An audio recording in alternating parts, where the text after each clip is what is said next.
Broadcasting live from the Zimmer Communications World Headquarters. This is Wake Up Mid-Missouri. Get ready, pal. Here's your host, Randy Tobler. Good morning. Welcome to Wake Up Mid-Missouri. How are you? I am Randy Tobler. There is Stephanie Bell. Good morning. And producer Hannah. Hello. Producer Hannah, you have to turn on your microphone.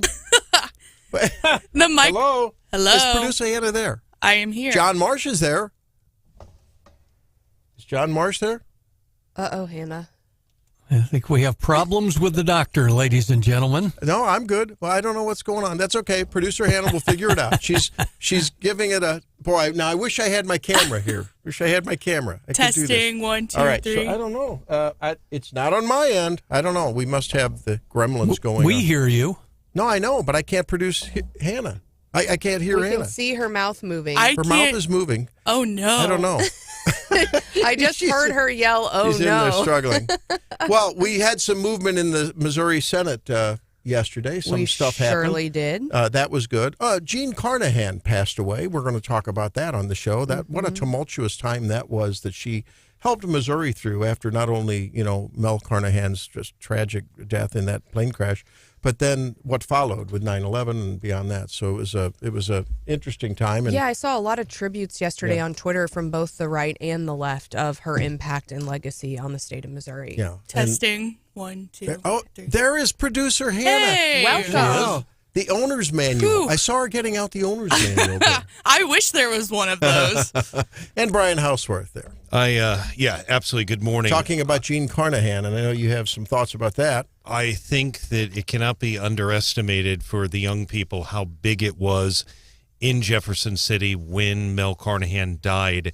And two quick thoughts on it. Number one, John and I are one of the few reporters still left. There's almost none of us left in mid-Missouri who actually covered Governor Carnahan's plane crash in the aftermath. 2 a.m. press conference at the Capitol, as I recall. It was a week of, exactly. And then a funeral live coverage on the Capitol lawn. President Clinton, President Clinton and Vice President Gore sitting next to each other on the Capitol lawn in Jefferson City. Folks, that never happens. You never see the president and the vice president ever in the same place, much less on the same lawn. I stood next to Teddy Kennedy for the funeral. And Hillary Clinton was there, too. I mean, yeah, absolutely, that was huge. But it also shows the importance. Some people say, why is the lieutenant governor position important? That's a perfect example, folks, why we need a lieutenant governor. Because it was Roger Wilson who became governor. He's the one that appointed Gene Carnahan to the Senate. Very few people remember that. And very few people even remember that Roger Wilson was governor. And at one point, the Highway Patrol was protecting 3 families for 3 months. And you were intimately involved with all that, weren't you? I was down on it. Had to work it all out with the Secret Service because we were doing live coverage, but they were protecting the Carnahan family, Governor Wilson's family here in Columbia, and the incoming Governor Bob Holden, who had 2 small children. It'll never happen again, but it was a big deal, and she was a gracious woman. She was a nice lady. Wonderful person. And the importance of a lieutenant governor came to the fore again with Governor Parson. Right? There you go. If you don't have a governor in the wing, you never know what's going to happen, And Stephanie knows this as an attorney, and when Governor Parson he appointed Mike Kehoe to that spot as lieutenant governor, and the Democrats actually said, no, you can't do that. Parson had a press conference with Lil Pearson, but what people forget at that press conference, he brought in a Democrat, Joe Bednauer, who an attorney from Jefferson City, who was Governor Carnahan's chief legal counsel. And Joe Bednauer flat out said the governor has the authority to appoint a lieutenant governor. And I said afterwards he does. He said, you bet he does. And the court agreed. Wow. So when Joe Bednauer generally, by the way, when Joe Bednauer pretty much says something's lawful, it's usually pretty lawful. He knows the law. Great lawyer, good friend. And it's nice when, anytime. And he's a Democrat. Certainly. And you mentioned Lowell Pearson, he's fantastic a Republican attorney. He was Bob Dole's general counsel, I understand, right? He was. He also was as I recall, a cabinet member under Blunt, maybe over at Revenue. I think you're right. Yeah. Look, take out your iPhones. And by the way, folks, I have taken the switch that deadens the bell and the Be ringer. careful because that switch. Because the ladies told me it's not enough to just turn the ringer down with the volume. You have to turn the switch off. So God bless. But get your phone. She says, for the America. love of Jesus, can you take your phones, mark some timestamps on your phones, because whether you're at work, whether you're on your way to work, whether you're at home, no matter where you are at these times, if you listen no other time, listen to 6:35, Mark Alford, 7:10, Senator Caleb Rowden, and 7:35, Travis Fitzwater joins us. So look at us. we have That's a great a cavalcade of certainly nationally representing an area here. That's Mark Alford, and then two of the senators, one of whom is under a lot of fire. Although, depending on the take and who you read as to what happened in the Missouri Senate yesterday, the Missouri Independent said that the Freedom Caucus didn't get what they want, that it was leadership's victory. Freedom Caucus is saying it was our victory. They're claiming they had Tim Jones, their leader, says we have only over 500 people in that rally yesterday. Were you at the rally? Did you get any reporting on it? I was here. Right? John Marsh? We were swamped with news here. We were getting reports by the hour back to us, and there was a couple rallies at the Capitol with some differing views. A pro-abortion rally. Well, there was that too. Yeah, there was the anti-initiative petition reform pro-abortion rally. There was the Freedom Caucus rally. My understanding was ag groups were there as well. You go walk in the Capitol, there's 100 groups in there. The rally, the numbers I saw were very different depending on who stated it. But certainly a nice showing on a Tuesday. But that's what any day of the week you walk into the Capitol, you're going to see groups like that. They're supporting their cause. Almost every association and group has a rally the Capitol Day. But certainly, it's interesting watching the different takes. I think the take that we missed and that a lot of people have been working really hard on for a long time is the House is getting completely ignored, essentially. And yesterday, they moved forward with an open enrollment bill. Yes. And so education reform, everyone said, we want education reform, and everyone's paying attention to the Senate annex, and it looks like we might actually get open enrollment. And then there was also, I think, a bill that came out of committee that dealt with charter schools that could affect Boone County. Now, I was sad to see that because in past years, they've actually opened up charter schools in both Springfield and Jefferson City, and I don't think that's part of this thing that came out of committee, but, really making some progress on education reform. Now, the open enrollment applies to the public schools, right? Yes. I mean, that's not a universal choice yet. And to clarify, Stephanie's right. The bill that she's referring to that came out of committee would be the Cherie Tolson-Reich bill, and it specifically says a school district that would not have to have local school board sponsorship in the Columbia School District. So really, and Cherie flat out told us this is directed to get charter schools here. I think, to me, the most fascinating interview of all three of them, I'm very intrigued to hear what Travis Fitzwater has to say. He's a major player in the and he's got a lot of other. Apparently, there are people that have TikTok on their state computers in Jefferson City because he's got a bill to address that. Now, I don't know if they're down there playing on TikTok when they're supposed to be at work, but if you look at his bill, and we'll have to ask him about it, his bill has to do it. Basically, it sets up a process for removing TikTok on state computers. It's not gotten any media attention, but and also he's got that bill to reduce the size of the House. But he's very. I think it's going to be very interesting. Great lineup this morning. Hannah, do you have a problem with TikTok on a computer? It's a therapeutic thing. It makes you more productive. Not on your personal device. I was going to say on my personal device, no, I don't have an issue with TikTok. If I were working in any faction of government, would I be scrolling on my work device? Probably not. Yeah, okay. I apologize because I am pretty sure that I introduced Facebook to the Missouri Senate. I probably was the first person to load it up on a computer there. Because if you recall, so it released my senior year of college, and then I went and interned in the Senate, and I was trying to explain to people in the building, this is going to be really impactful for politics, and it reaches a lot of people.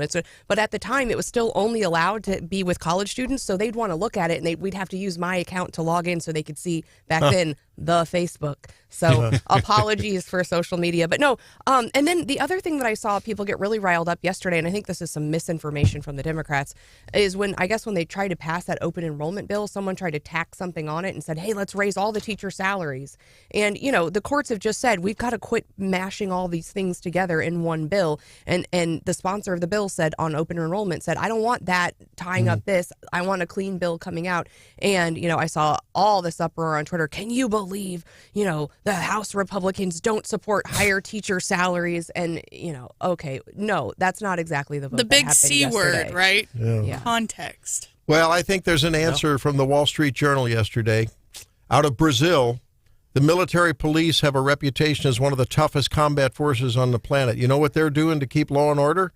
They're bringing horned buffaloes weighing 1,800 pounds, and they're bringing them into the mix to help enforce the law. Maybe we need some horned buffaloes in the Capitol. So instead of canine units, they have... That's right. Wow. That'd break up your rally, wouldn't it? They're patrolling on horned buffaloes. They do know that the guy with the buffalo horns from the J6 thing was a costume, right? It wasn't an actual buffalo. Oh, my goodness. That's a town of 24,000. And can you picture, these are big, like water buffalo. They look like water buffalo, shaggy things with the curled horns. It's hilarious. So do they train them? Yeah. Well, do they make bulletproof vests for buffalo? They say there are places you can't reach by motorbike or boat, but buffalo, you can always get there by buffalo, said Ronaldo Souza as he saddles up Minotaur, the most formidable of the battalion's 7 water buffalo. And I'm looking at you holding this paper. This is front page of the Wall Street Journal. The first page of the Wall Street Journal at the bottom is always my favorite because they always have a cultural oddity there. I love this. Yeah, below the fold, as they say. And the Wall Street Journal is, they're restructuring a little bit. And in fact, that is becoming a big story. Media, Los Angeles Times, New York, people are laying off in the like dozens and dozens, and percentage-wise, 10, 20% of their staff. It's not good news. I mean, we've seen it here locally. Yeah. And UPS doing the same thing. Yeah, big tech. I mean, tons of layoffs, which is so interesting when you contrast that with the way the markets are going. And they're saying, oh, maybe we're going to get an interest rate break and all of this. And the layoffs have just been massive. So somehow that has to equalize. You hear about the soft landing, but it's not soft for those people. They're not landing soft. No. Yeah. Well, maybe the journalists need to think it over again. Maybe if they would just report the news as news and stop editorializing when it's labeled news. John Marsh never does that. Brian Hauswirth never does that. Maybe that's why Ben Shapiro had to go out and get a side hustle as America's #1 rapper. Maybe he was hurting. He was sure to point out to Nikki Haley in the song that he was just doing it for fun. It's just for fun. Was that Nikki Haley or Nicki Minaj? Nicki Minaj. Okay. I think Nikki. All right. I just assumed, when he said Nikki, that it was Nikki Haley. Well, good point. But maybe more journalists could get a rapping side hustle and, help. We need to write some hip hop lyrics for Brian. There we go. Get him to knock them out. That's the day that would be the day. All right. When we come back, it's the Daily DC Rundown. We'll see what's going on nationally with Steph.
recommends impeachment charges against Mayorkas. Of course, he didn't testify in person, but sent a letter and basically was pointing the finger at Congress saying, look, I can't really do anything without your approval, and this is your issue. The committee voted out these articles 18-15 along party lines, and it could come to a full vote in the House as soon as next week. So we are going to be talking with Congressman Mark Alford and getting the latest on that at 6:35. Also, in terms of Congress and what is happening today, there is going to be a big hearing in the Senate Judiciary Committee. And of course, we just heard an argument announcement date in the big tech case involving Missouri v. Biden, and that's coming up in March. But today, the Senate Judiciary Committee holds a hearing starting at 10 a.m. That will include Meta, TikTok, X, and Snap. And it's all about protecting children online. There's several pieces of legislation floating around, especially when you get into like child pornography and some other things. And so they will be called to the carpet to answer questions. It's really interesting, I think, because this happens quite frequently. The big tech companies are forced to come in and answer questions, and it seems like they're hated from both the left and the right, but then like no policy ever really gets through. So will they be able to come up with some sort of limited policy that can protect children in one way or another? So that is before Congress today. Also, we got word yesterday that our own Congresswoman Cori Bush is being investigated. Now, if you recall, this is about her security services. And so I believe the update is that the DOJ issued some subpoenas to gather more information on, how she's using this money for security services. She's already been investigated in two separate forums. I think the FEC saying, can you use your campaign funds for security services? And they kind of checked off and said, well, sure. And then the House, or the ethics panel, I think, had already taken a look at it and said, okay, so, why this third investigation is happening and what the status of it is. Of course, she says she's perfectly fine and that she's threatened and that she'll spend, all the money in the world to protect her own self. Well, this was, wasn't this had to do with the fact, is it her boyfriend or husband? Or now someone? Husband, I Now think. husband, then boyfriend. That's kind of like a Fannie Willis problem. Yeah, and she claims, though, in the statement, she claimed, and I'm paraphrasing, that it was, these are market rates that she paid. What was it, some $725,000, something like that? Some insane amount of money. We are also getting word, we said yesterday that Illinois was going to vote whether or not to keep Trump off the ballot. They went ahead and voted, and Trump will be on their primary ballot. Of course, they had a partisan divide, and so we kind of expected that out of Illinois. So big, just a lot of stuff going on. And you know what it's been interesting that we haven't spent the last 7 days talking about the presidential election. And I'm thinking, is that because everyone just assumes it's over? Like the primary? Yeah, sadly, I think that may be true. Apparently, Nikki Haley got a $5 million contribution yesterday, so she's still got a lot of funding, but people just aren't talking about it anymore. I think people are just resigned to the fact that it's over. You hear about that big dose of campaign bucks, but on the other hand, some big donor, mega million donor said, no, I'm not doing it. So it seems like people are sort of in the balance on that. I don't know. We'll have to see where it goes. Here's Joe Biden on the border.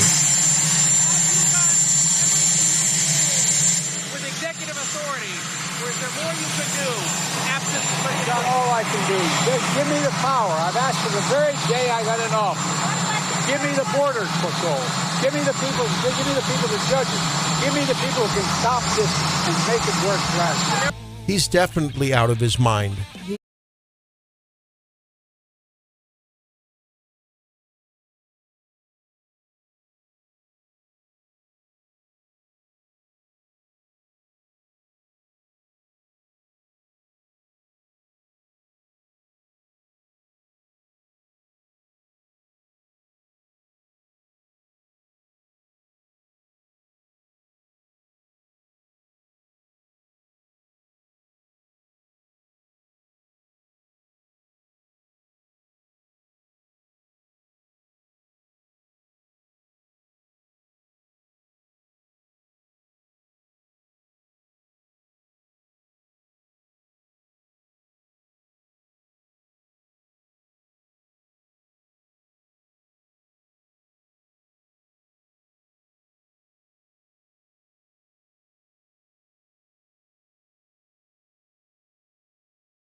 We cannot allow fentanyl to flood across our border or criminals to waltz in undeterred. And we cannot allow a cabinet secretary with no regard for the separation of powers or the rule of law to remain in office. Welcome back into Wake Up Mid-Missouri. Congressman Mark Alford joins us now. And Congressman Alford, it looks like the impeachment train is rolling on. Your thoughts? Well, it is. Look, the train left the station actually last year when we voted on the House floor about impeaching Mayorkas without going through committee. I voted for that. The majority, though, of the House felt like it should go through the committee process. That's exactly what's happened. We've gone through the regular order through the committee process, and last night they voted out the articles of impeachment, and hopefully we will get that done on the House floor next week. Now, many legal authorities, at least reported in the press, and even not so much the lamestream press, have said, this is really sort of borderline impeachment stuff. It's maladministration, it's bad management, it's in your face, we want more immigration. But is it really high crimes and misdemeanors? Your response? I do believe it is. This is a national security issue. This dereliction of duty and lying to Congress and lying to the American people is a perfect example of why impeachment process is there. Mayorkas has done nothing but lie, deceive, gaslight, and this administration as well, and allowed our safety to be at risk as a nation. We have 8.5 million illegal aliens that have come across the border. They refuse to call it a crisis. Now they are, because it's an election year. And more importantly, they've refused to stop the flow of illegal immigrants. We have 1.7 million gotaways of those numbers of people who are unaccounted for. We don't know where they are. We have no idea how many are terrorists waiting for some inflection point to go on the attack in America, and that's what we're fearful of. Now, we've heard rumors, and I don't think we've seen the actual language, that there is some sort of border deal, funding deal in the Senate, but we're also hearing that is DOA once it reaches the House. What are you hearing, and any insights as to what's actually in there and how you might be? I mean, we know you opposed the continuing resolution and that, you have been really, keeping an eye on spending. So any insights as to how you're going to approach that issue?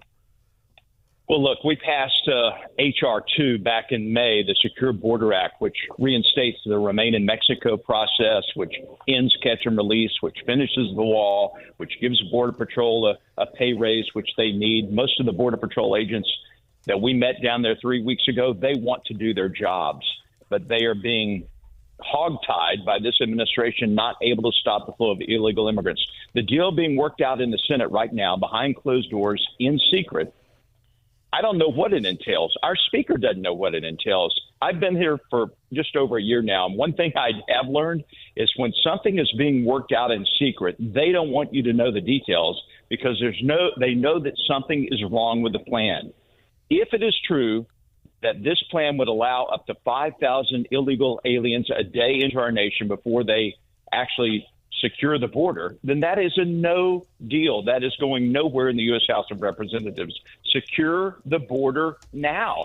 It's 4 simple words. They can get it done. The president has every power that he needs right now, because when he came into office with his executive orders, he stripped away the provisions that was on the track for completely securing our border. And now it's a failure, and he needs to act now. Secure the border, Mr. President. How cynical of him to tell the reporters under the whirling chopper blades yesterday that if only Congress would give him the power. No, he abdicated the power, as you said. Congressman Mark Alford joins us on Wake Up Mid-Missouri this morning. Congressman, what would you like to see happen in light of the deaths of the 3 Army reservists at the base in Jordan against Iran? Go after them on their own ground? New sanctions? What's appropriate? Well, thank you for that question. We also lost 2 Navy SEALs not too long ago. So 5 service members in this battle, really, between the Iranian proxies, the Houthis, the Hamas, the Hezbollah. It's quite clear that Iran is funding this terrorism in the Middle East. And it's quite clear that with the release of the frozen assets that this president decided to release, millions and millions of dollars. These are fungible assets which can be and have been moved around to fund terrorism throughout the Mideast. And so I think, we need to strike back. We need to send a clear message. The president is dithering on this. He is not taking clear, definitive action. I think it's duplicative of what we saw with his pulling out of Afghanistan, leaving 13 service members there to die on the wall of Abbey Gate. I think it's indicative of how he's dealt with Putin and his invasion of Ukraine. I think it's indicative of how he's dealing with Xi Jinping right now, another bully on the world stage, cozying up to him. So this president has got to take clear action, and I don't know what he's waiting on. They have these targets well in advance of where they could strike, and apparently it's not met his threshold to take immediate action.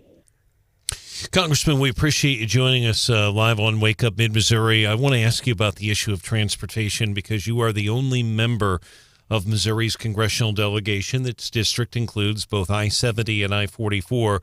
Governor delivered his State of the State address just last week, and he announced on the podium that Congressman Graves and Secretary Buttigieg have worked together on a $90 million grant for additional funds to be put towards I-70 and also establishment, according to the governor, of what's called the I-44 Improvement Fund. Huge deal. I don't think it got nearly the attention media-wise it should have, but it's a huge deal.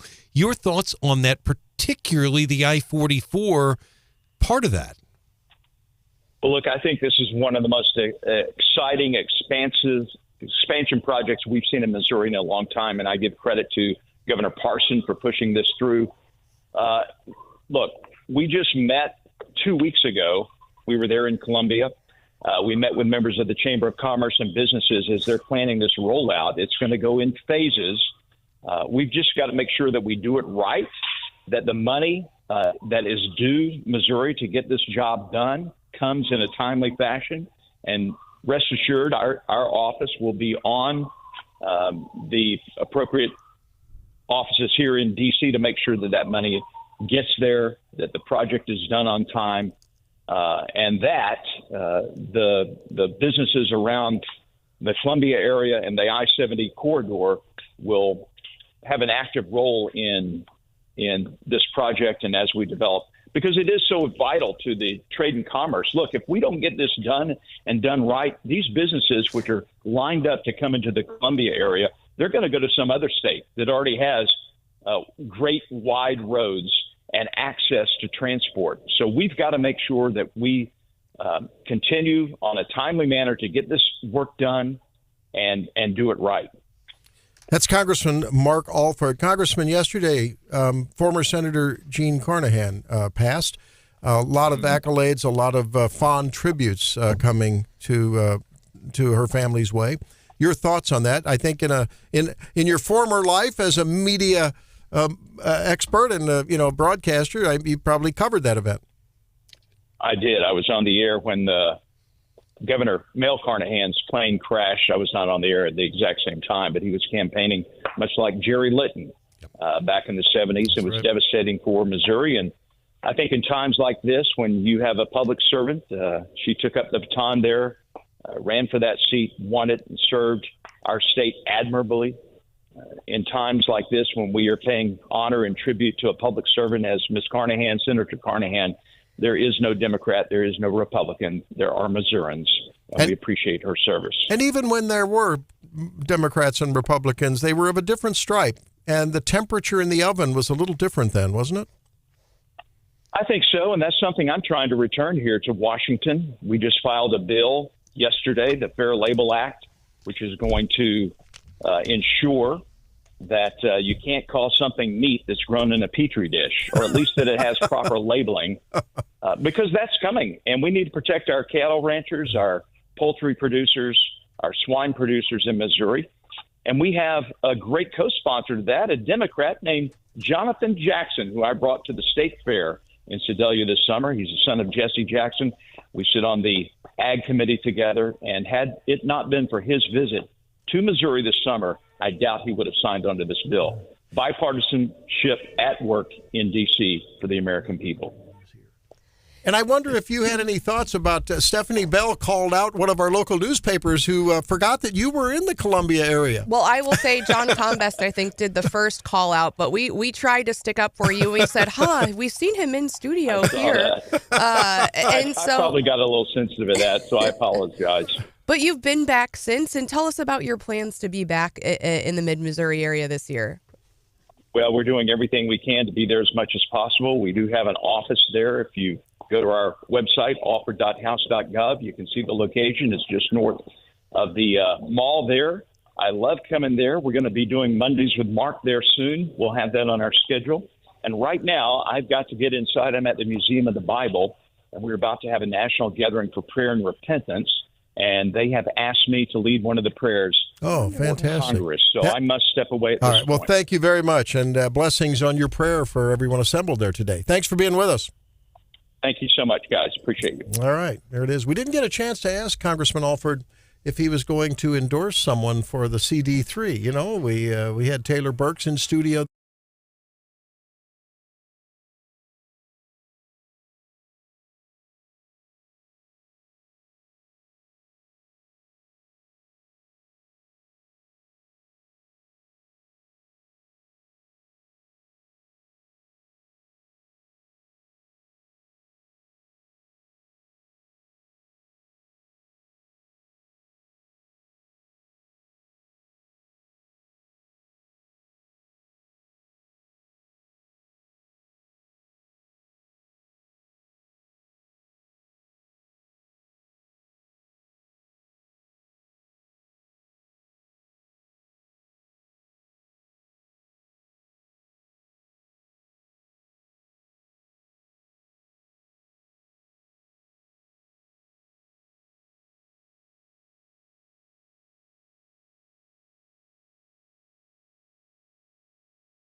UNRWA. They give relief allegedly for refugees.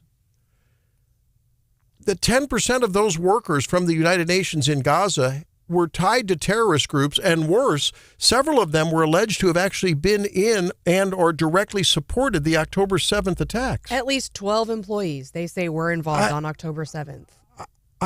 It's jaw-dropping.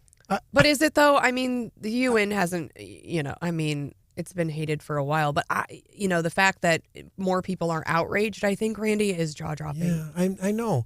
Now, I think the United States has pulled, the million, I don't know, whatever they give, $1 million or so a year. I don't know what it is. And they aren't the only country, I think. And others have done that. But, John, I'm hearing calls from people certainly in the right-sided media, but also analysts in the right-sided media, but also some Congress people and others are saying it's time to pull the plug on the United Nations altogether. Is that just, you think, a rhetorical tool, or do you think is it really time? I mean, I don't, that cycles around from time to time, and they joke about it being some prime real estate. Why don't they just tear the UN down and put up condos? It's historically in recent decades, has not been a friendly place for the U.S. and our allies. And of course, it's been widely reported that a lot of the so-called humanitarian aid that comes into Gaza, of course, filters through Hamas. Well, where do you think it's going? You think it's going to bread and shoes and Water coats and kids? No, it's going to weapons directly to make additional weapons and to inflict further harm on people. I don't know. The IDF says it's killed over 9,000 terror operatives. Oh, the other day, did you see three Israeli Defense Force members were dressed like doctors and nurses or something? They were dressed, and they went into that hospital and they killed 3 terrorists. Because really? They've got the headquarters below the hospital. Yeah, they even had one of them in a wheelchair. Yeah, pushing them in, and some of them dressed up as women and took it to them and took them out. Now that's one place where I will endorse trans. I mean, temporary trans. That's okay. If you're going to go and kill terrorists by dressing up as a woman in a wheelchair, go for it. Go for it. I like it. I don't know. It just troubles me. Now, the other thing that troubles me, and I don't know what the deal is. I don't know what the law is. Maybe we have accountants that are listening. My daughter called me yesterday because she's helping with the books in our little startup, practice business. And she's been doing that for a long time as an employee of a person that does that a lot. And she said, oh, my gosh, we have to do 1099s. The deadline's tomorrow for people we paid. I said, wait a minute. We paid them. They need to report it on their – what is this about? Why is it my obligation to report a 1099 to some people and not others? And when I write a check to the vendor of my electronic medical records or for medical supplies, I don't have to give them a 1099. Why am I having Some people you do. And you don't know. Like, for instance, if you're paying rent, if they're taxed as an S corp, you don't have to do it. If they're taxed as an LLC, you do have to do it. Why is it the payer of the buck's duty to report income to the? In other words, I'm part of a police force. Why am I being asked to be on the IRS police force? If I pay you, Stephanie Bell, $500 to do an hour's worth of work for me, even though you'd be giving me a discount, then it's on me. You should have to report that. Why is it my duty to rat on you to the IRS? Because the government wants you to be the tattletale. And I mean, you're getting back to that ultimate meme where it's like someone asks the IRS, how much do I owe? And they're like, we have no idea. And then you're like, well, I'm going to pay this amount. And then, they're like, well, you could be wrong, you could be right, but we're certainly going to penalize you if you're wrong, but we're not going to tell you how much you owe. Yeah. And this feels a little bit like that. Obviously, I have professionals that help me with this kind of stuff, and my law partner is actually a CPA as well. But yeah, I don't understand anything about the tax code, and if there was a way that we could actually simplify it, I would much appreciate that. It just doesn't make sense to me that I should be recruited to rat on whoever I'm paying money to. If I'm paying to you, yeah. I mean, we used to, when I did market research for, they'd come out with a new birth control pill, they'd call you into, a group of you, hey, do you want it to be called, free and easy or free and easy, I don't know. And you do the market research, and you'd get a $200 honorarium. Well, we reported that. Yeah, and we reported it. I didn't need a 1099. Yeah.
couple weeks, well, since the very beginning of the Missouri General Assembly, especially in the Senate. Yesterday, though, it seems as though that maybe the wheels of governance got lubricated a little bit. And the person in charge of all of that in the Senate, the president of the Senate, Caleb Rowden, joins us. Senator Rowden, welcome to Wake Up Mid-Missouri. Good to be with you. So what are your thoughts after things started moving a little bit? You seems like you broke the logjam a little bit last Thursday when you said, hey, I'm going to refer all these bills. You want them referred? Now, I dare you. Don't pass those gubernatorial appointments. Then there was more back and forth, but eventually they were passed. Where are we? What happened, and where are we, and where are we going? Yeah, so, I mean, I had offered, they and my dates might not be exactly right, but I think 2 weeks ago, earlier this Monday, these guys started basically hijacking the place every day. Not long after that, I offered them a deal, which wasn't really a deal. It was just kind of a statement of what I think normal business should be, which was, let those gubernatorial appointments go. They didn't have any stated objection to any of them. I'd refer all the bills. We always knew IP reform, once it got referred, was going to, get to committee and be heard quickly. So I offered them that deal, 2 weeks ago. They said no. They did what everybody has seen them do for the last 2 weeks, and then they came to me yesterday and said, basically, we'll take your deal, which was, I think it's one of the craziest things I've ever seen, because there was no, usually in the Senate or in any negotiation, you want to get something for the work that you've done. In this instance, I'm not sure it was work, but whatever they were doing for the last number of days, but they got nothing. I mean, they just decided they were going to bloviate for 2 weeks, and then we did what I said we were going to do 2 weeks ago. So I mean, hopefully it's a sign of things to come. I don't know that I'm optimistic yet, but I think we've, at least for the moment, we've gotten past the craziness. You've been accused of having moving goalposts in behind-the-scenes negotiations, that things are imminently going to be agreed upon, not this last, but previous weekend, and again in the middle of last week. Want to comment on that? I mean, it's been, on interviews on various media here and in St. Louis. Yeah, I mean, I would have way more people that would attest to, my keeping deals what they are, as opposed to, I think, the people who are accusing me of moving the goalposts. You even saw yesterday, Senator Moon was attempting to hold up the confirmation of Senator Dan Hageman because he didn't make a motion to override a governor's veto. We made him aware of the fact that he actually did make the motion, and then he said that wasn't good enough and kept going for a time. So it's the reason why I said, and I tweeted, I don't know, middle of last week, I guess, what this deal was, which was gubernatorial appointments go, bills get referred, IP reform moves forward, because I think these guys have used their actual moving of the goalposts on any number of things and trying to overlap, 8 or 10 different negotiations into one to say that I'm doing it. So I said, well, I'm done with this. I'm just going to put it out on Twitter and say it on radio interviews and every other place, which is what I did. And so what they agreed to yesterday is what I put on Twitter last week. So again, it's kind of crazy, but here we are. Senator, we appreciate you joining us live. I know that a lot of the focus from the Capitol Press Corps, and rightfully so, has been on, let's face it, it's kind of a battle, or has been a battle, between you and Cindy O'Loughlin and the Freedom Caucus, and we'll see if things can be resolved on that. The Republicans still have in your chamber a 24-10 supermajority, and very little attention is focused on those 10 Democrats. They are in the super minority, after all, but they are 10 senators. How is your relationship, A, with Senator Rizzo, and B, with the rest of the Democratic caucus? Do they what have they said about all this? Well, they haven't had to say much, which is you have to lay that blame at the feet of the guys who've been doing most of the talking up until now. I have a great relationship with John, with Senator Rizzo. He is a Democrat from a red. Now for sure is a red district. I'm a Republican from a blue district. I think that, affords us some interesting commonalities as it relates to how we view governance in the Missouri Senate. But they know at some point this year, and these guys have delayed it for a season, but at some point this year we're going to get back to talking about things that the Democrats are going to be up on, whether it's education reform, which I think we'll see maybe next week, whether it's IP reform, which I think maybe we'll see next week.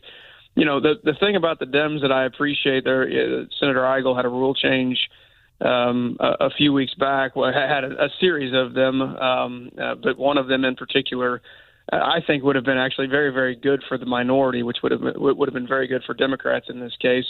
And the Dems voted with the majority of Republicans, not because it was good for them, but because they thought what he was proposing to do was bad for the Senate. So, you can have disagreements, political and philosophical differences, and still believe in the sanctity and kind of the integrity of that chamber. So I applaud him for that. But we're going to have fights, and there are going to be days where we disagree, and we're going to be, on opposite sides of things, and that's fine. That's the way it's supposed to be. President of the Missouri Senate, Caleb Rowden, joins us on Wake Up Mid-Missouri. Senator, in your opening day address, you talked about your faith, and it's no secret, with your background in Christian music and all. I mean, you're a good Christian and all. How has that served you? And I think for a lot of people out there, they might accuse lawmakers of parading out the faith card when it seems expedient. But I mean, that's where you come from. It's got to help when you get into these situations. Yeah, well, I certainly don't. I think people who've interacted with me, in an ongoing manner know I don't wear it on my sleeve every day, but certainly has been a part of, the things that have driven me and motivated me to be where I am and to operate where I am. I think, you always have to recognize in politics that there are bigger things, there are more important things out there, whether that's faith, whether that's me in my case having a beautiful wife and 3 kids that I get to come home to every day, even on not the overnight day yesterday, but most nights I come home, I get to put them to bed, I get to take them to school. I think one thing that, and I appreciate all that. I think one thing that I've seen in kind of this new brand of politics that I'll just never, prescribe to is that I think I see it, and I see it on both sides. You have this tendency for your politics to become your religion, in almost in some way. And I just think that's really, really dangerous, for any number of reasons. I think, there's a spiritual reality and there's a physical reality. There's political realities that exist, and there's some overlap there. But I think, ultimately for me, my faith is about a relationship with Christ. It's not about, political, philosophical type things. And then, I have those other political leanings that are driven and motivated by my faith. So it's something that, it's easy for me to fall back on. And it is something that kind of keeps me grounded, even in the midst of some of these kind of crazy days as we've seen.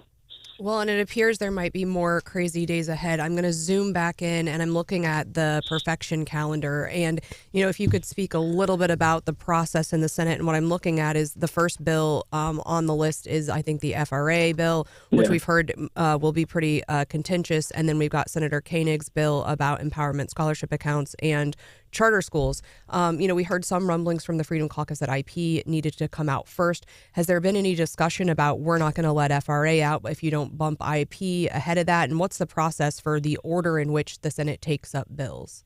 Yeah, the Senate has to go to bills in order relative to, what position they are on the calendar. Now, there are plenty of times where the bill sponsors for any of those bills that maybe it's not ready for prime time, they're still working on negotiations, they can put that bill on an informal calendar, and then that allows Senator O'Laughlin to go to it anytime that the stakeholders think that we're ready to do it. Yeah, the FRA is a big fight, $4.5 billion. We have a really good and I think healthy, for our state, FRA, federal reimbursement allowance. It's basically just a tax that healthcare providers put on themselves to help fund healthcare in our state. There'll be a fight to put defund Planned Parenthood language inside of that. We think it doesn't. We think it doesn't fit. It's not a part. It shouldn't be a part of that discussion. We're fine with defunding, passing a defunding Planned Parenthood bill. I will say that Planned Parenthood hasn't gotten one dime since I have been the pro tem, which would have, January of last year. And the only money that they've gotten in the last few years is because of a court order that forced the General Assembly to do it. So I think we can have separate discussions on that and not, put $4.5 billion into limbo. But yeah, ESAs are after that, and then we'll have a conversation on IP.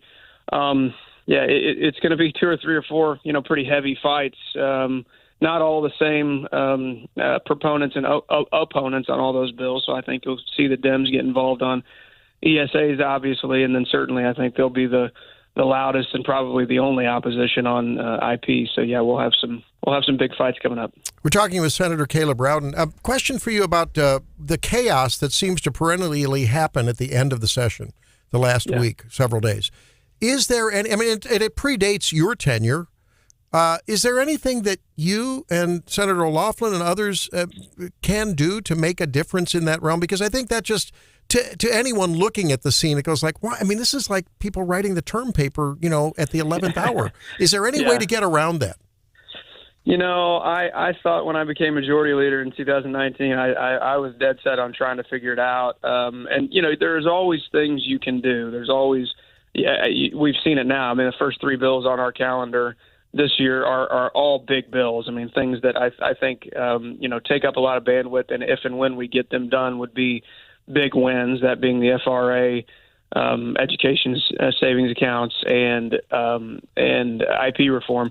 The problem is, and kind of where the hiccups are, there are some bills, and certainly more specifically to bills that are Republican versus Democrat, there are some things in our chamber that just we know the only way that we're going to get them done is to move to the previous question, which cuts off debate and takes us to a vote. We don't do that often, but when we do, I think a lot of people don't realize it takes the air out of the room for a long, long time. You also have a reality where we have to pass a budget. We usually pass a budget the second and third to last weeks of session. That's when the Senate gets it into conference, and we get those done. The Freedom Caucus guys and some others, but mostly the Freedom Caucus guys, they vote no on all the budget bills, and so we have. And I don't really have an opinion of them doing that or not, but there are some bills where we actually have to have Democrat votes to pass budget bills, and so you have this tension where if let's say we move the previous question on IP reform in February, the Democrats aren't really going to be excited to and probably won't help us get a budget done. And then we have a special session on the budget on our hands, which we have, which hasn't happened in a long time. So there's a bunch of realities there that make things way more complicated. You can do some work to get some of the stuff out of the way early, but the big stuff that you're going to have to cut debate off if you ever do that. At this point, it just has to happen at the end of session. There's really no way around it, and so it's a tough reality. But we haven't figured out a way to fix it quite yet. Sounds like I'm asking for a football game where the other side doesn't show up. That would be okay. All righty. Hey, thanks for being with us. Thanks for giving your side of the story. We're having people that are accusing you on text of being unprincipled. Why are you saying nicer things about the Democrats than your Republican colleagues? And I'm shooting back to say I haven't heard the Republican Freedom Caucus say many nice things about you and Senator O'Loughlin. So seems to be a goose and gander thing, doesn't it? Well, we're just trying to get big stuff done. I know. They can call me names. It's all good. I know. It seems like to roll off your back like off of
when we have these big, John, you know that big stack of trump cards that trumps the 725 slot. You gave me those. I'm playing one of them now. Hi, See, Hannah. I think I gave you one of those and you photocopied them.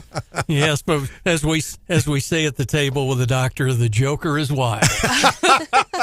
Yes, I cloned them just like Dolly the sheep way back when. What's up, Hannah? I have a unique Valentine's gift. If probably, let's be honest, the gentlemen listening are still looking for a gift for their sweetheart, there is a animal shelter in Pennsylvania in Lackawanna County, which that's so fun to say. I'm probably saying it wrong, but Lackawanna County, the animal shelter there is hosting an online fundraiser, and for the low price of $5, the Griffin Pond Animal Shelter will happily write the name of your choosing on a puppy potty pad. So, like, name a brick out in the courtyard? I think I have a star. Kinda, sorta. You know when you got that certificate that like a star was named after you? That was such a scam. So they're raising the money to help with day-to-day operations with the animal shelter. So if you have a person in your life that maybe you would just really like to write their name on a pee pad for a little puppy, hit these guys up, I guess. The Griffin Pond Animal Shelter in Lackawanna County, Pennsylvania. So there's an old Hillary Clinton joke in here. We're not going there. I told you all earlier that I heard the story about a bunch of cussing parrots. Yes. Like this zoo's having this problem. I don't want a puppy pee pad. I want a cussing parrot named after me is what I want. A parrot with a potty mouth. That would be entertaining. So why would you want to sponsor a pee pad that then would get piddled on? I mean, I don't know. And right on thrown your away. name. For $5, thrown away. I think it's worth it. No. Well, Stephanie hates animals. I do. So. What? Yep. We have to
impartial. Heads up, guys. That's not my job. My job is to ask some tough questions, give you my opinion.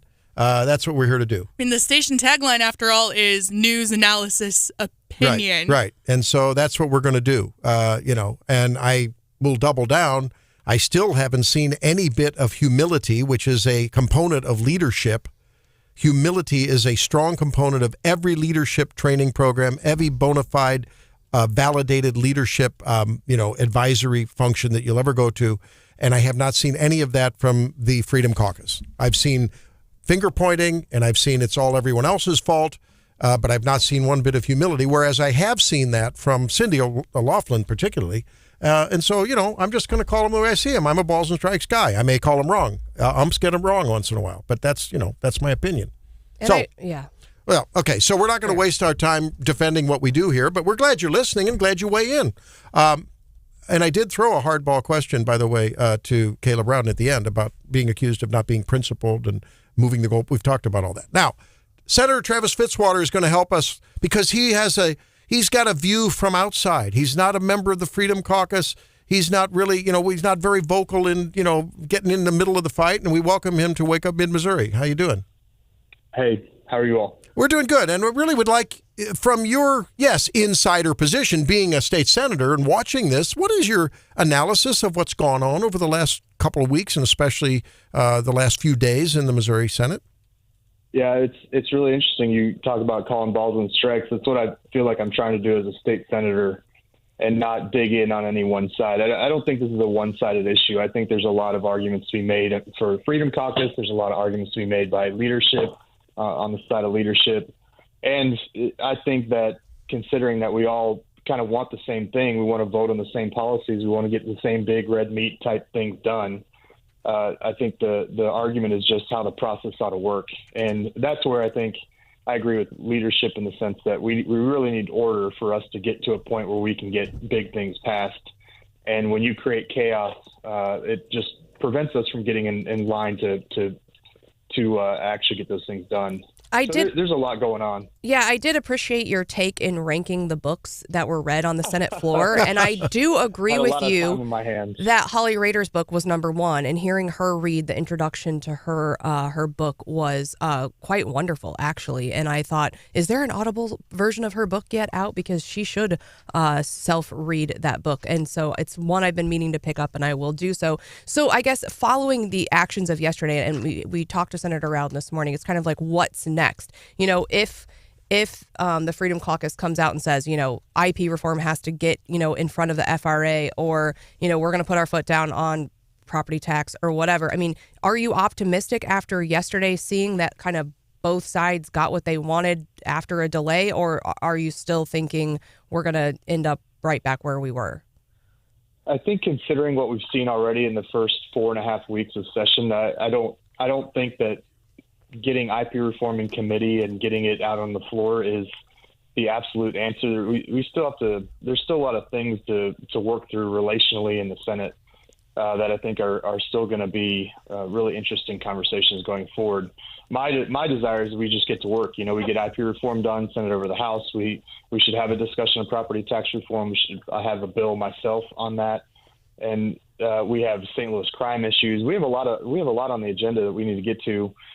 How that plays out, it really kind of depends on how much the Freedom Caucus wants to move forward and work through it, and how much the rest of the caucus wants to handle filibusters going forward.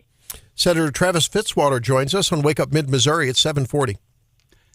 Senator, when we talked to you right at the beginning of session or going into beginning of the session, I know you talked about, things being in the weeds and IP reform and all, but I know that your take on open enrollment from last year, which is a big issue for a lot of families, yours included, was too watered down. Where are we at with open enrollment, and is it going to proceed?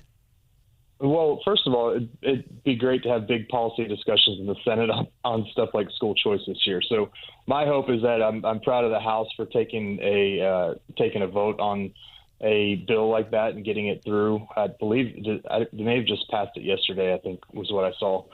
That's a good sign. I would love to see ESA level bill, an education savings account bill. There's one on the calendar in the Senate right now. We could go to it any moment, which would be great to have that discussion and see where we're at as the Senate.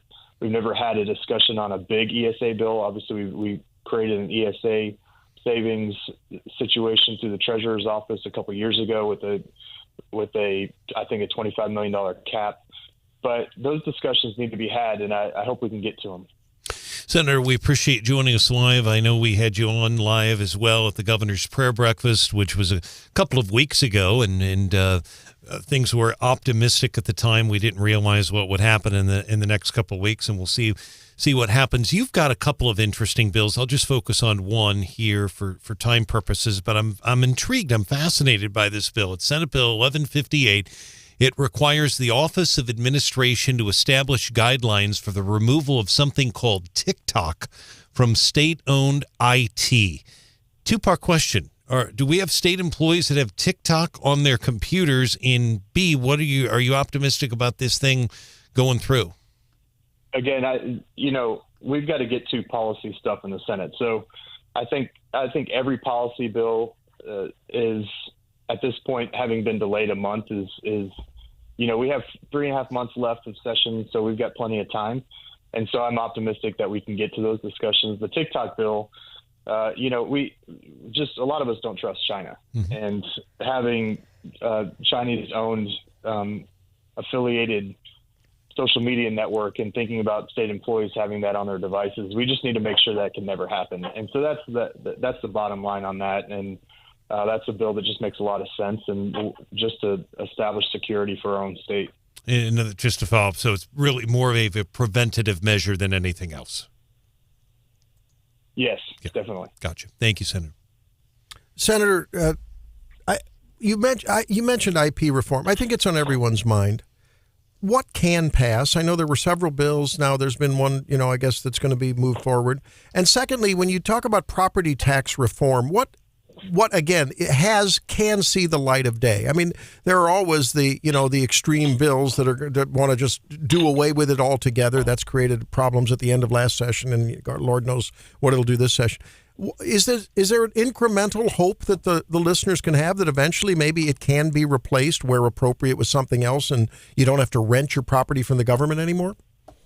Yeah, I totally agree. So my bill is a dialed back. It just has the depreciation schedule that we agreed to last year on the Senate floor and with the House that just couldn't get across the finish line for various reasons. I really appreciate Senator Eigel's desire to get something like this done, and he and I have worked together on that issue. His desire is to get rid of the whole thing, but I also think at the end of the day, he knows that the most likely path is to do some depreciation schedule on personal property like your cars and tractors and things like that, and giving some relief where you're actually at some point owning your property, which is crazy that it's not the case. So I think we all agree on that. And with revenues through the roof the last several years for basically every government entity under the sun, giving some relief to Missourians feels like the right path to go on something like property tax reform. Last year we also passed the senior property tax freeze, and I think that's a big change. There's some bills going through this year that really need to get done to kind of define what that needs to look like. But giving relief to folks on fixed incomes is a great way to go about giving some relief to folks. And so there's a lot of different ideas on it, but I think we just got to keep moving the needle. And the way to do it is got to be incremental, because you can't just pull the rug out from everybody. You've got to figure out what's the right path that we can handle, and then go from there. I also would love to see a property tax kind of phase out, but that would take, probably decades to get to that point where we figure out how do you replace the income that takes care of firefighters, police, all the services that we can't defund in our districts, and we have to do it intelligently. Yeah, there's no doubt about that. Well, I'm hearing a little bit of optimism. I mean, that if people can put personal things aside, and I don't know, I'm speculating that it's going to take moderation, mediation from folks like you who are trying to keep the big picture in mind, to go from I to we and have a collective victory for those big, conservative policy issues, right? Well, I worked so incredibly hard to get to where I am and to have the honor of representing my district in the Senate. I'm not willing to give away a year of my time here in the Senate just because there's infighting. My whole desire, and I don't, we don't need a lot of attention. My whole desire is just to get the folks that are the decision makers at any given point, no matter who that is, at a table and say, how do we move forward? And so I've enjoyed a great relationship with Senator Eigel and most of the Freedom Caucus folks. I have a great relationship with Caleb and Cindy, and think they've done a fine job figuring out how to create order and get big things done. We need to get more big things done, so there's really a demand on them to what's that path look like. But this is a relational business, and you've got to push people forward. And I'm optimistic that we can. We can get through these things. We can move forward. We can do big red Republican red meat things. And I think that's what our voters are demanding. In that same vein, can you talk about any of the discussions that have been going on with aligning the Senate's priorities with the House priorities? Because, with at least with respect to initiative petition reform, that got out of the Senate last year, but then got bogged down in conference with the House. So, that seems it's fine if we can convince all the senators to, to agree. But then also we've got to convince now the House that, the Senate's position is correct or whatever. There has to be compromise there. So is there any work being done now?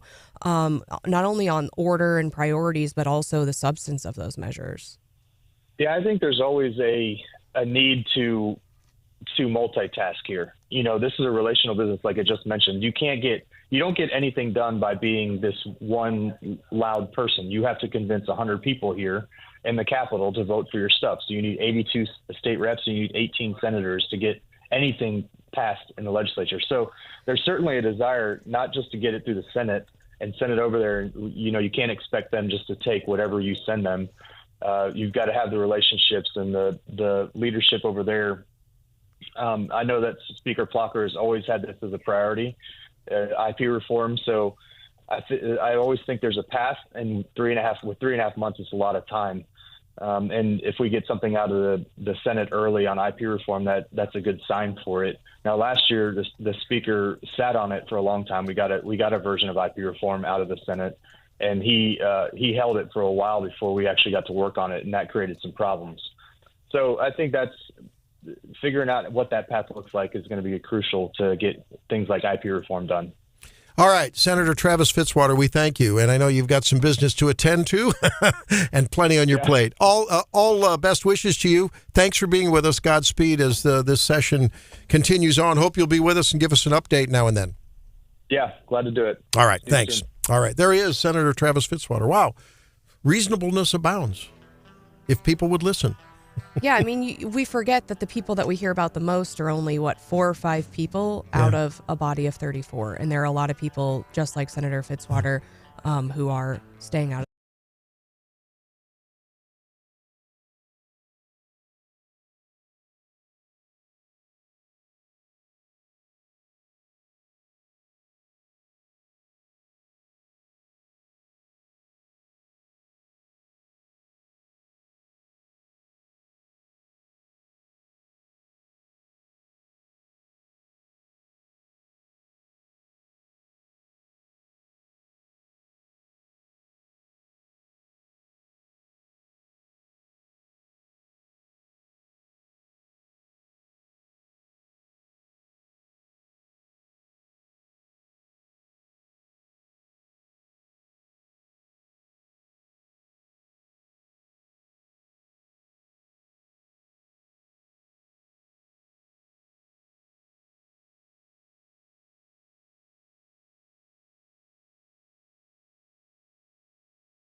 sense of taste.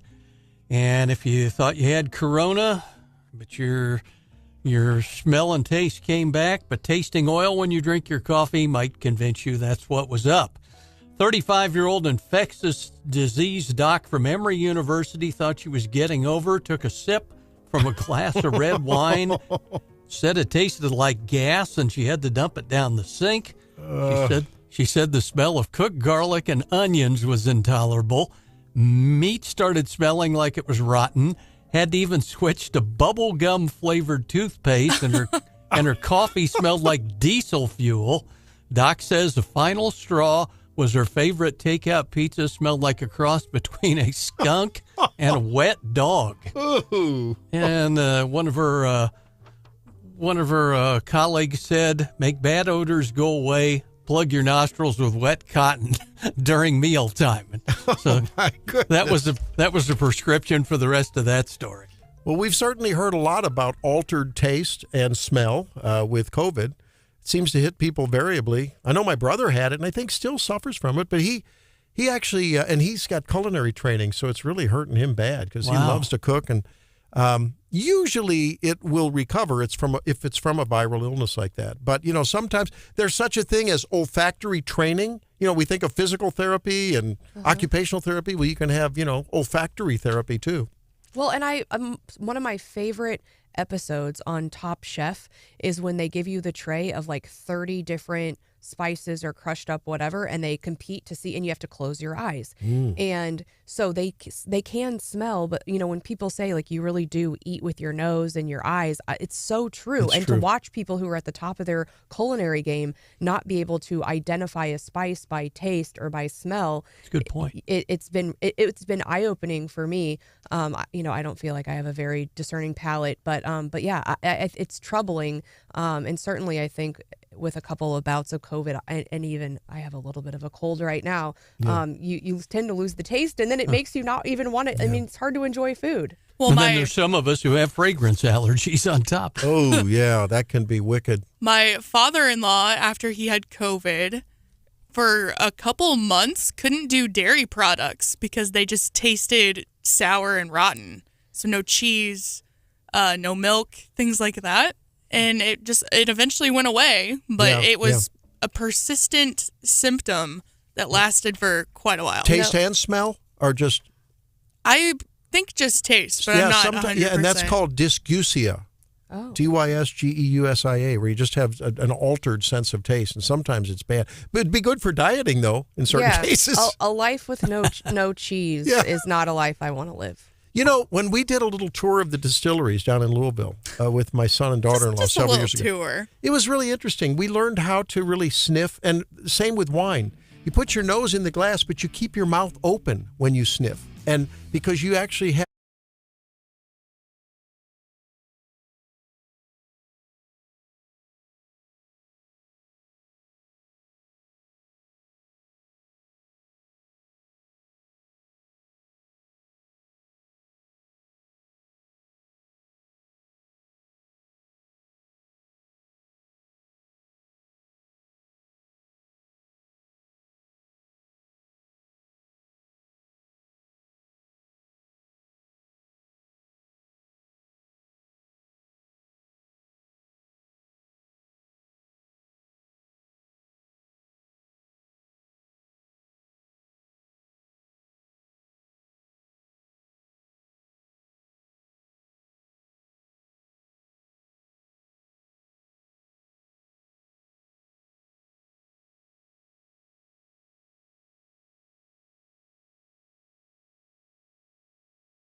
few weeks. I walk out and it feels like spring, but it really isn't.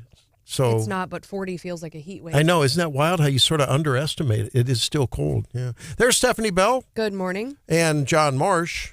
Good morning. Producer Hannah. Hello.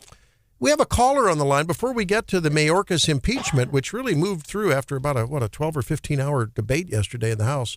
We're going to talk about that and some other things. Caller Susan has a community event that you'll be interested in. Susan, welcome to the program. Thank you. Good morning to you. Good morning. What's going on? Well, there's a candidate forum tonight. Mark Farnan is hosting it, I believe. It's the Columbia Board of Realtors, but they're going to have the forum for the school board candidates and also for the city council candidates for Ward 2 and 6. So this is one of the few forums, and maybe the only forum, that's not slanted way to the left. So I'm encouraging people to go if you can, but it's kind of long. It's from 5 until 9. However, I just called them, and I did find out that it's going to be streaming online and on YouTube. So if people want to go and find out about the candidates, they can go to midmohomefinder.com. That's the webpage for the Columbia Board of Realtors. And then as you're looking at that page, there's a wide white bar, and at the lower left part of that bar, it says 2024 Mark Farnan. It may say forum, too. I don't remember exactly. But anyway, it's pretty obvious. So you click on that. Okay. That's actually a link that will take you to the online or the YouTube. So then you can find out about all these candidates for city council wards 2 and 6 and also for all the school board candidates. Do we know where it is in person, live, if folks want to show up? Let's see. It's at 311 Bernadette Drive, and I don't really know what that is. I looked at it on Google Maps. It's like right across the street from West Lakes, across Bernadette from West Lakes. Okay, sounds good. Yeah. Hey, well, thanks for the heads up. That's good. Opportunity for folks to get involved and learn more about the candidates. Hopefully there'll be a little Q&A, too. I'm not sure the format, but that's great. So, again, it's midmohomefinder.com. There's a little button there. You can get learn more and stream it. Okay. And worth Thank you. mentioning, thank you, ma'am. It is worth mentioning that that in Ward 6, Betsy Peters is running unopposed. So Councilwoman Peters certainly could be there, but she's not. She doesn't have to face election. It would be the second ward, and then primarily the school board. The 3 candidates running on the school board. We did have one candidate in the school board drop out. Essentially, it's a 3-person race, but we'll see what happens. But I appreciate her calling in. Our guest yesterday, John Potter, who's going to run. I don't recall anyone doing that in my recollection recently, where someone's running for both a state rep district as well as now the school board. That's unique. It's a difficult run. In both, he's going to be obviously financial challenges, but we know where he stands, and he did testify, submitted written testimony in favor of Representative Cherie Tilson-Reich's bill about charter schools. But I'm glad we were able to have him on. In the wake of Secretary of Homeland Security Alejandro Mayorkas's dereliction of duty, this happened yesterday. Homeland Security Committee is going to mark up articles of impeachment against Secretary Mayorkas for willfully and systematically refusing to comply with the law and for breaching Americans' trust. These articles are the product of a deliberate, thoughtful, and fair investigation revealing that Secretary Mayorkas' failure to fulfill his oath of office has resulted in an historic border crisis, costing thousands of lives. This reminds me of the progressive left who wants to defund the police, leave their doors open to criminals, and when the criminals come in, expect a fanfare and a flourish of law enforcement to come in and take care of them on the taxpayer's back. It's amazing.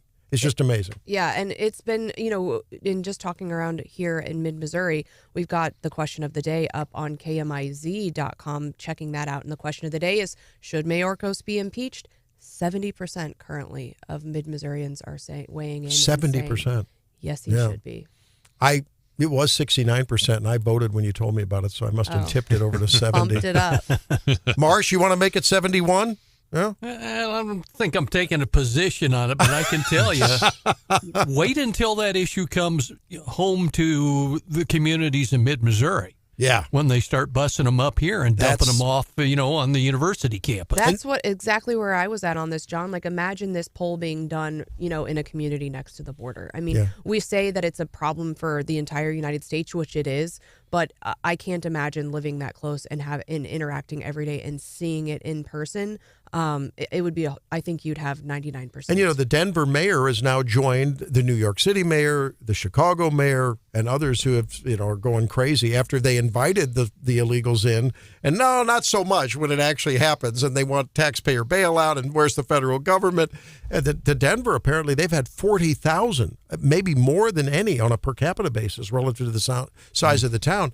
But these blue city mayors, it's like they invited this problem and then they want someone else to solve it. I'm like, sorry, brother, you made your bed, sleep in it. Well, and to think of all of the stress our mid-Missouri law enforcement departments are under, not only with resources but with staffing, and to add that on top of it, I can't imagine. And remember when we asked Brian at the governor's prayer breakfast, we asked Representative David Tyson Smith, would you be willing to sponsor a bill to get something ahead of this, to just put up a firewall, to say, have some protections in place? He says, well, it's not really a problem. We'll deal with it when we get to it. I'm paraphrasing, but that was it. It's like, hey, if it becomes a problem, we'll deal with it. Well, then it's too late. And he said there's only a certain amount of bandwidth, I believe is how he phrased it, that's in the session, and he doesn't really feel like it's a problem. So no, he didn't do that. But the press secretary at the White House several times has said before this that the border is secure. She said that. So has Mayorkas said so that has too. Kamala Harris. Yeah, I mean, it's just so it's interesting, and some of this wasn't even covered by some of the news outlets. It's just now it is when you get the president involved.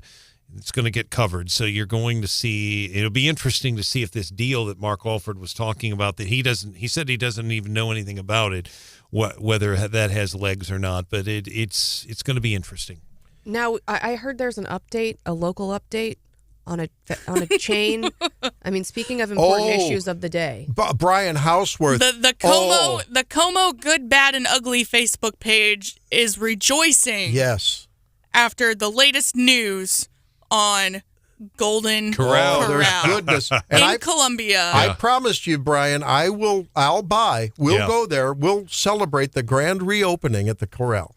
You'll be my guest. Brian should honestly get to hold the big scissors when they do the big ribbon cutting. And we have been working, KRCG, again, they did a nice job on the story. I just am going to emphasize to people, I've been out there. I was out there again just the other day. They've got a lot of work to do. First of all, you've got a chain link fence that's going to you've got just equipment everywhere. And I know they're saying, mid-April, not giving an exact date. How long ago was that fire, That Brian? was New Year's Eve in 2022. So it's been well over a year. That was the night you called me asking for Prozac. Remember that? You said, I can't, can you please, I can't live without it anymore. Yeah. And a little Heinz 57. Well, and KRCG is reporting that the fire caused $250,000 in damage. So that's correct. And there was question over, was it local owned? Is it a company store? And Hannah's right about, first of all, the damage, and we've reported that too. It's $500,000, $250,000 in damage. It's a little unclear, to be honest.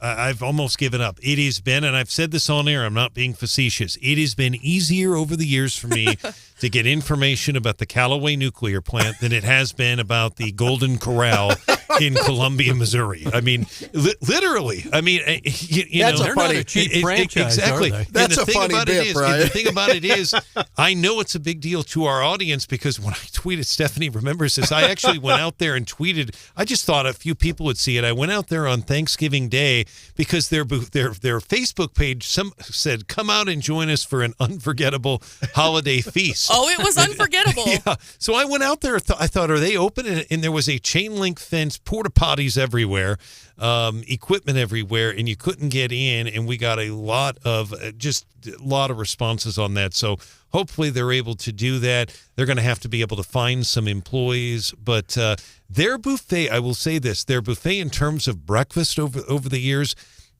there were times at Thanksgiving when they were open. you almost couldn't get in there. It Really? was that popular. So I think whatever day they open in April, it'll be a madhouse, I'm guessing.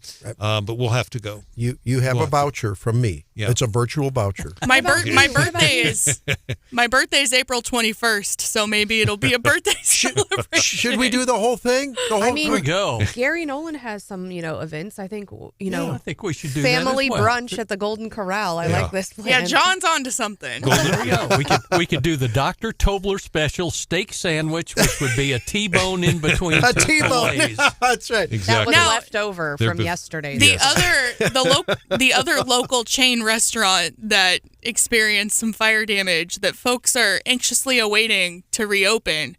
John, have we heard anything about Red Lobster Yeah, in Jeff there's City? another one. Well, I'll have to do the Callaway nuke plant story in deference to Brian first before we pursue those guys too. Well, and those rolls at Red Lobster, the cheesy bread. But here's the thing on Red Lobster. I have called, and I hope they're listening. Biscuits, I've biscuits. I've driven down there. I have actually called. You can't get a human on the phone at Red Lobster. You cannot. So I have no way to know. And I just, you talk about, and I hope they're listening. I hope they're listening. I know, I mean, that thing burnt, that thing had that fire in December or whatever it was. At some point in Golden Corral has been just almost impossible to get information from. Red Lobster, you can't get a human on the phone. So it'd be nice to get an update. But believe it or not, that is what people are talking about. That's more important to a number of our listeners than this debate in the Senate, because they care about that and they want to know if Red Lobster is going to be open or not. Well, it's important to have a Red Lobster when All we you have can eat shrimp. Yes, I mean, cheesy bread. Jefferson City attracts some crustaceans. I'm just saying. Boy, Chris, howdy. Chris is on the line. Go ahead. More first world problems. Our buffet's been closed. This Golden Corral deal, I've been not paying too much attention. My brother's keeps asking me, what's going on? So, I don't know, a few weeks ago I told him, I said, well, judging by things that have happened here in the past, I said it probably has something to do with the city and the permits and the inspections and whatever, because that's what we do here. We can keep anybody closed forever. No. And that's not correct. Well, and I want to tell you, he, about a week ago, sent me a copy of some guy who posted his email on Facebook or something. He'd contacted, I don't know, the district manager, somebody, whatever, and got an answer back, and it basically said, well, yes, we finally got all our permits in a row. Okay. Good. And I went, well, he's like, you're a genius. I said, no, that's just normal around here. Oh, and I don't know if you remember, we had a Shoney's or something over there at and they just left town. They finally said, look, they were in the middle of remodeling the place, and we were riding them so hard. They said, we got all these stores over the Midwest. This one, and I think it was like Blue Springs. We're out.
closed with a record close on Monday. The Federal Reserve is set to meet today, so we'll get more news.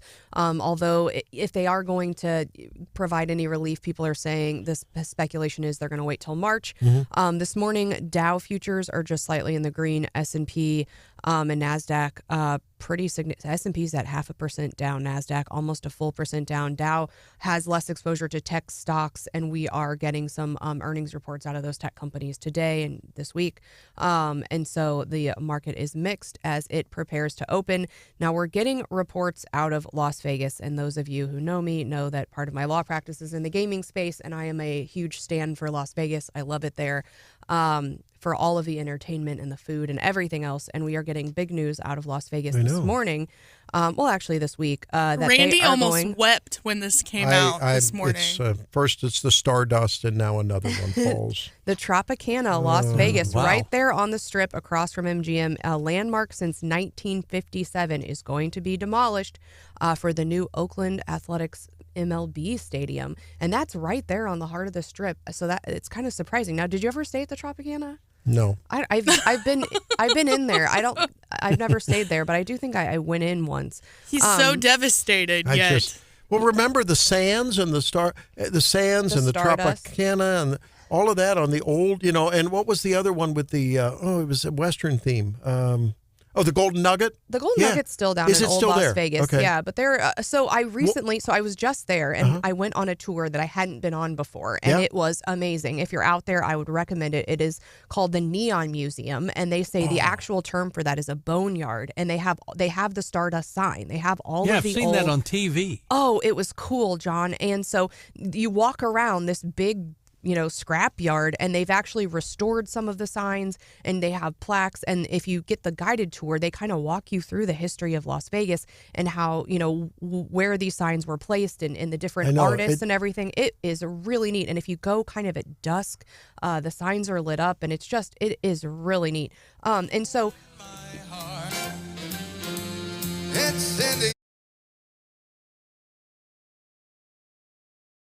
so fascinating because I've known Las Vegas as an adult. Sin City, how I know Las Vegas is what happens in Las Vegas stays in Las Vegas, and that's how it's been marketed. But then you forget that in the 80s Las Vegas went through kind of this era where they tried to market to families. Right. And so there's a lot of stuff in the boneyard of that family stuff. They had the pirate ship show at where was that? At Treasure Island. They did Excalibur. MGM even had a kind of like a theme park. And so they kind of went through this, hey, this is a great place for families to come. And then they went to this whole Sin City type thing. And actually the person giving the tour said, I think we're moving into a new era actually, and Las Vegas is entering its sports era. And let me just run through a couple things with you. So they're doing this for the MLB stadium, but if you recall that Raider Stadium is new, the Las Vegas Knights just won the Stanley Cup. They've got a women's team, the Aces. They just had F1.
They also missed a touchdown by maybe a half a foot. But I will tell you, I hope people tuned in last night here to the Eagle because Joe Pags had I thought, an interesting discussion last night. And I'll sum it up. He had a lot of calls about this very issue, not the one you just talked about, but the issue of basically they were debating whether or not Taylor Swift is being shown too much on the screen. And the host, and there's a female host with him, I forget her name, she's on every night with Joe Pags. I think they were under the impression that, and I don't go to the game, so callers will have to help us out here. They were under the impression that Taylor Swift is being shown on the Jumbotron at these games. Now, we see her on the TV. She's in a box somewhere. I don't know where at the box, somewhere at the stadium. But, callers some were conservative. They said, no, they don't have any problem with her being on there. Others did have an issue. But one thing we learned is that caller after caller were telling Pags on air last night, she is not being shown at the game. In other words, at Arrowhead, they'd have no idea she was there. It's television. I don't know. He was under the impression she was like on a big screen or whatever. Unless people right next to her, I guess, see her, you'd not know she was there. Well, that's my impression. My perception has been the last couple of games, she's kind of farther back in the press box. She's not sitting right against the glass like she was. I haven't seen her do that in a couple weeks. So I wonder if maybe that's on purpose. Maybe she's trying to be in a less visible spot so she can just watch the game. A lot of people also said that Jason Kelce took one for the team at that game that he made headlines at because he took the attention away from Taylor. Like, he was doing Taylor a favor by acting a fool. Jim texts us, will NORAD track Taylor Swift flight from Tokyo to Vegas for Super Bowl? I mean, people are already doing... That's a good one. They're doing the calculations, but even I think at the last game, it was speculated that at one point the camera was pointed right in her face and she mouthed, "Go away, please." Yeah, I didn't see that. Yeah, no, and I think that was reported in the Kansas City Star. Was that during the game or after? It was during the game, and it was pointed right at her, and you saw her back away in some of the celebratory things. She walked down to the field with Travis, but then when he had the moment with like his dad and his mom and his brother, she backed out of the shot. And so I do think you see kind of a respect for, this isn't my this is somebody else's thing, and I'm trying to be respectful. And I mean, why do we blame her? And then this whole thing, like conservatives wanting to take her on and say this is some conspiracy. I think that's a bad move. I think I honestly don't care what I don't care what her politics are as long as she's not trying to push them on me. Axios is reporting conservative media personalities are raging over a new enemy and one-time Biden endorser. And I think the left is trying to stir up this controversy and say, if you like Taylor Swift, MAGA people hate you and they hate Taylor Swift. And I think it's to their benefit to try to turn all the Swifties against us. I think this is all made up. But most of the younger people anyway are probably going to vote.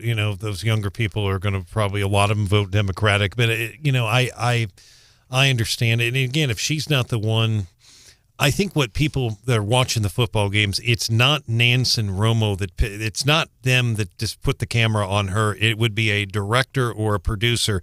Somebody has to hit a button in the truck. That's what they call it, in the truck, and show her. I didn't see this, but Tony Romo's got him married already. Yeah, He's calling her Kelsey's husband and stuff. Yeah. What you say is very important, Brian, because there's no doubt that whenever something goes awry on a broadcast at all, it is the producer's fault. They're the one that should be. Isn't that true? Yeah. Hannah, don't you? Uh-oh. Oh, Hannah! You're getting the bird. Oh. I just, look, the NFL is entertainment. And as part of the entertainment, it used to be the Dallas Cowboy cheerleaders. Now it's Taylor Swift. It's not always about the guys on the confines of the football field. Well, and I kind of feel like this conspiracy, whatever you want to call it, came out of left field this week, which I find really humorous because they're talking about an endorsement that she made in 2020. Anyone that has done any research on Taylor knows that she did that. Why is it all of a sudden a big deal? Well, and I think Vivek Ramaswamy, Alina Habba, Janine Pirro, they're publicly fuming over it. So, I mean, it is coming from right-wing mouthpieces. Former presidential candidate. But, I would also point out that And again, I'd be curious if people want to see her on TV or not. I mean, we've got a text line, 573-874-9390. I'd be curious what people know. Good for the Chiefs' ratings when she's on TV. And I can tell you it got a lot of attention last night. But let's not forget, and I know it was a different era, and I know it was different. Things were much more bipartisan those days. But some of us will remember that Howard Cosell on Monday Night Football interviewed John Lennon. Actually, it was not quite pretty similar. It was a big deal at the time. He had a lot of popularity, to say the least. But he was on Monday Night Football. John Lennon was interviewed on Monday Night Football, and the next interview was the governor of the state of California, Governor Ronald Reagan. And what people just accepted it. It wasn't that big of a deal. And Reagan actually was teaching the game of football to John Lennon. Reagan was a conservative. John Lennon would be pretty much like her today. I mean, he was pretty progressive, but things were different in Hair was as long. But things were different in that era. I don't remember it being that big of a deal. And the interviews, by the way, were really, really good. I believe, as I recall, Reagan was interviewed by it would have been Frank Gifford. And it would have been, for sure, Cosell that interviewed Howard Cosell.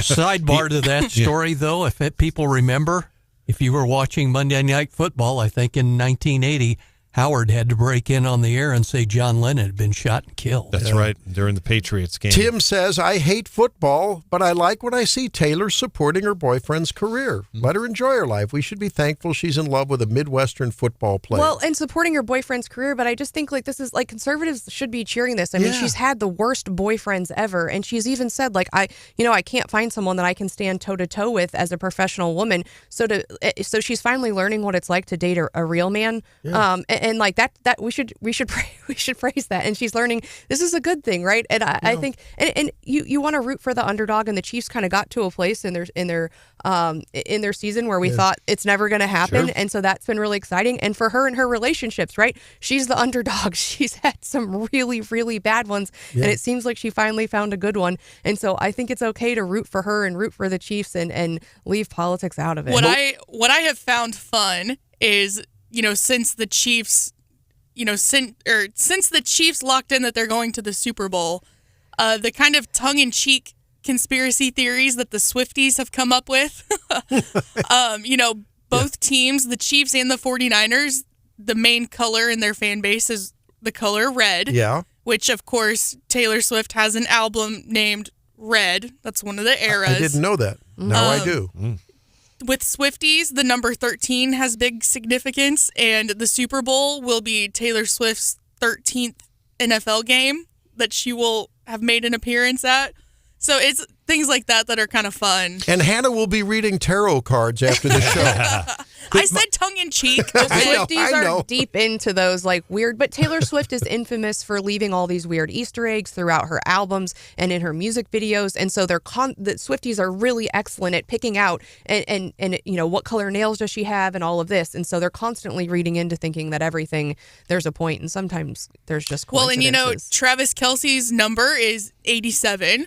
And using that 13 number that I said has significance to the Swiftie fan base, 87 plus 13 equals 100. Perfect match. It was meant to be. What about 100? Well, they'd be 87 plus 13, but I still. Do we need to get the calculator out? What's magic about 100? Well, it's just perfect match. Yeah, 100%. Yeah. And again, I'm just. I curious. thought it was a Taylor thing, maybe an album with 100. Okay. Whether people like her politics or not, I think that's really. I don't think anyone. Hopefully, is not saying anything mean about her. But I have heard complaints from our listeners about some of her politics. We've had them call in and stuff, and they certainly heard it last night on Joe Pags. But it is very important to reiterate, it is not her that is putting the camera on her at the game. It would be a director, and they'd have to find where she is. So, Pags actually said one more thing I probably should tell people. Pags was saying she should be able to tell them I don't want the camera on her, but technically if the CBS wants to put a camera on her, I don't know that she can stop them. I fully oppose when Hannah zooms in really close on my face when I am trying to put on my makeup, and I have put you upside down. no control. Yeah, when Randy hangs out like a bat for half the show because he's all upside down, Randy and I, no control. It's Big okay. Brother's watching. So Melissa says regarding Taylor, I agree with you. She's just trying to support her man. The rest are trying to stir things up. Yes, Hannah. Gary says, I think there's a lot to this. People are just jealous. Yeah.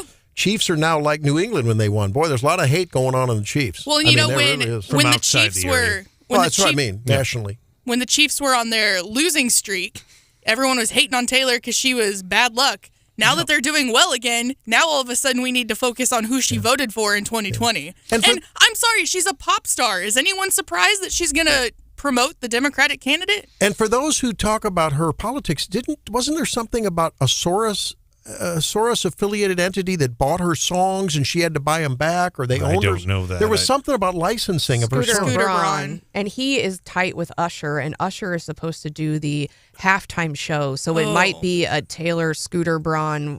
I think we there give could him be some drama. Yeah, give Usher him right off the stage and put Taylor up there. That's what I say. That's what the talk was, that she was going to go to the 50-yard line with Travis in tow and endorse Joe Biden right during the halftime show. Here's one. Lord, I hope John, don't start that. Okay. I knew when I gave that phone number out for text, I knew what I was doing. I knew that phone because that and Golden Corral, that's what people care about.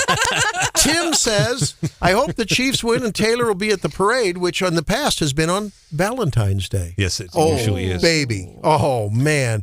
Okay. Governor would be there too. But Jim says Swift Kelsey should be celebrated. 2 young Americans who have worked their butts off in order to achieve great success. I wonder if Governor American Parson dream. will get a Taylor Swift tattoo if the Chiefs win this Super Bowl. I don't Get see a big Parson number 13 on the other arm. There you go. Love it. All right.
You think Nolan would give us another hour? Oh, yeah. Yeah, not a problem. We'll have to ask producer Brian about that. I don't Our know. 9:15 meeting, though, might disapprove. Oh, that's right. All right. Stephanie, what do you got on the leftover plate? Well, we are getting reports that an Osage County telecommunications operator assisted with the delivery of a newborn yesterday. And so she helped with the pre-baby arrival until the actual EMS arrived. That's always exciting and was one of my biggest fears when I was, 9 months pregnant. Yeah, very unlikely with that first baby. So after that, you never know, especially the more and more you have. I mean, and that's going to become an increasing reality for women in rural Missouri, Right. As hospitals continue to have to close their OB wards. It's already happened over the last decade. So I think Brenda's going to be one of my winners of the week nomination for Friday. Yeah, because, I think so. I mean, to have to keep your cool while someone else is probably not able to keep their cool. Those operators do just They do. great work. They do wonderful, wonderful work. Producer Hannah, what do you got on your plate?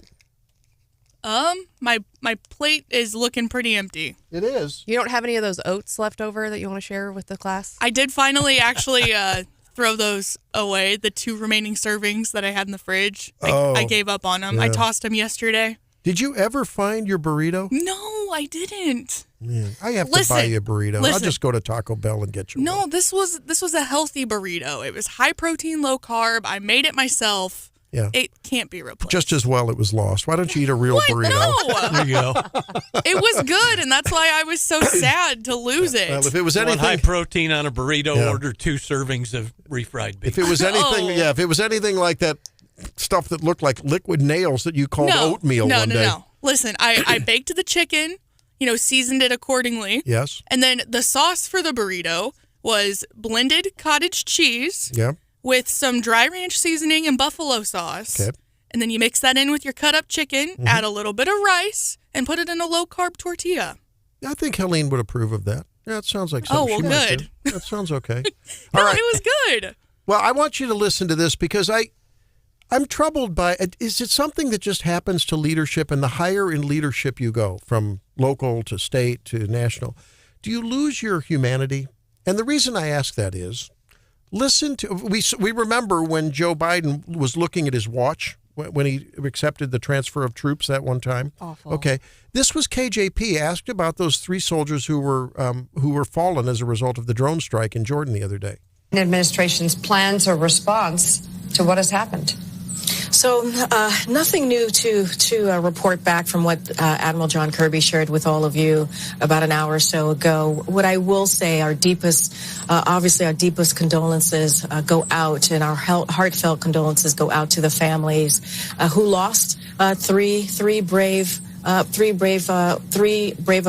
folks who are military folks, who are brave, who are always fighting, who are fighting on behalf of this administration, of the American people. Obviously, more importantly, we lost those souls, as the president said yesterday when he. I mean, how disingenuous.